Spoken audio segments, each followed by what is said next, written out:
Good morning, good afternoon, good evening.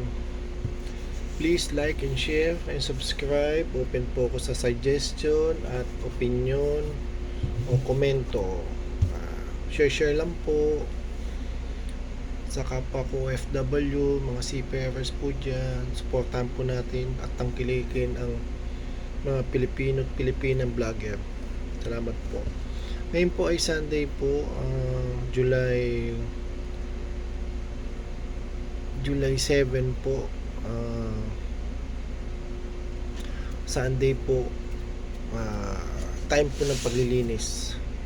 Tapos at least twice a month po ay palit po ng bedsheet. Ngayon po ay maglilinis po ako. Mabilis lang po ako maglinis kasi hindi naman po ganun kalaki ang kwarto na kailangan panatili na malinis. Bawal po magkasakit, bawal po tatamad-tamad, bawal po batugan, bawal po pagutom. Kaya yung dala ko pong pagkain po, ngayon makikita nyo kung gaano kabilis maubos. Pero bumili po ako ng konti po sa labas nung lumabas po kami ng shore. Ito po, pakita ko po sa inyo yung mga pagkain ko. Hindi na, madami pa din po pero ano na po yung bawas. Ito po. Yan, bumili po akong tasty. Ito po yung dati kong dala sa galing sa Pilipinas pa. Ito din po. Kasi yun po, binili ko lang po nung nakalabas po kami. Ito sa Pilipinas pa din po yan. Yan, sa labas po yan. Binili po sa labas po yan. Yan po ang mga pagkain ko. Tapos, bumili din po ako ng soft drinks. Ito po, dito ko nilalagay mga tubig, juice. Bumili po akong soft drinks. Ayan po, may stock po ako. Soft drinks.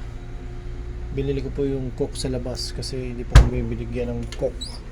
Pepsi lang po. Ngayon, maglilinis po tayo dahil linggo. Mabilis lang po at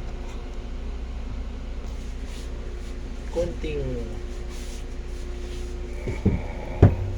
waswas lang po. Mabilis lang po tayo maglinis po.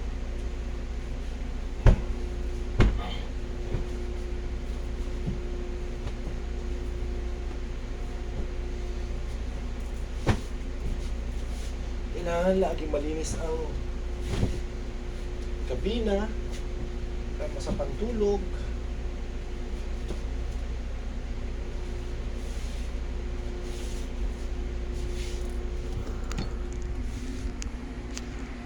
Yan po, kama ko po. Andun po nakalagay yung vitamins ko, tubig po, hot water po, mga santo ko po. Ngayon po maglilinis po tayo.